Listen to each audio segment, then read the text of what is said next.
Google announcing the replacement of the Chromebook with the Googlebook platform and Apple releasing the MacBook Neo this year, making many tech enthusiasts reevaluate what the best budget laptop is. Without further ado, let's get into the budget laptop conversation. I do want to start my explanation of a budget laptop with a disclaimer that I don't own a MacBook Neo nor Googlebook because my needs for a computer to be able to edit videos and podcasts far exceed what any budget laptop can easily do. Some of you are likely pondering why I'm even making this video. I don't own any of these budget laptops because after all, why do I have a right to discuss computers I've never owned? The answer is that most people, especially those who buy budget laptops, are going to ask a tech expert in their life such as myself, and a tech expert usually needs a far more capable laptop than what any cheap laptop can offer. However, most people still value the tech expert's opinion because we tech enthusiasts sometimes know best. I simply cannot recommend a cheap Windows laptop to anyone because Windows is such a buggy platform and cheap Windows laptops are just poorly built. I know that Microsoft stated they plan to fix Windows, however they've been claiming that for decades and have not followed through, as I mentioned in my video linked up here about why Windows is the worst operating system ever made. You likely know Chromebooks as cheap computers that schools purchase for students to use, which is how I and many other people were introduced to them. For those that don't fully know what a Chromebook is, it is a computer running the Chrome OS operating system that mostly revolves around Google Chrome, but can run Linux and Android applications that can store a few files locally. However, Android applications are typically designed for phones and are poorly optimized for Chromebooks, and Chromebooks typically lack much storage to store files locally.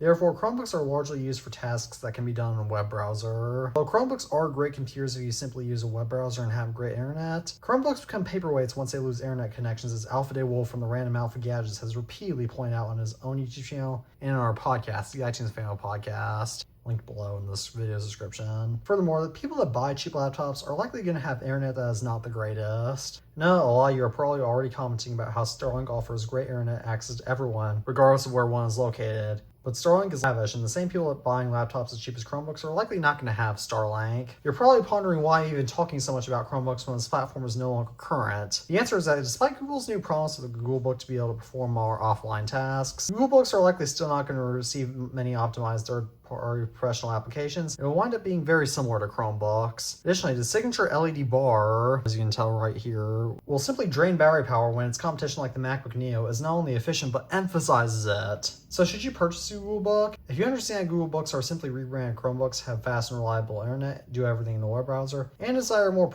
reliable platform than Windows, I may be able to recommend a Googlebook. However, I'm saying that I may be able to recommend a Googlebook because there'll likely still be cheap, poor quality laptops that you should simply avoid. Besides, why sell for a Googlebook when you can have a brand new MacBook Neo for $600 when not on sale? It has superior build quality, is faster, has a superior operating system known as macOS that can actually perform offline tasks. I recommend a MacBook Neo if you need a laptop for school or for simple home usage. However, I recommend at least a MacBook Air if you need a computer for work or if you demand more power from your laptop. A lot of tech enthusiasts scoff at the MacBook Neo's 8GB in RAM because it may seem low for 2026 standards. However, the MacBook Neo is not for tasks that require that much RAM. Additionally, the target market for the MacBook Neo probably doesn't even know what RAM is. The MacBook Neo's one limitation that may tick off potential customers is the 13-inch display, which some view as small. However, as someone who has used 11-inch laptops such as this one, I can confidently say that smaller laptops are not as bad as some people make it out to be, and especially when you consider that no laptop can match the MacBook Neo's quality at its $600 price.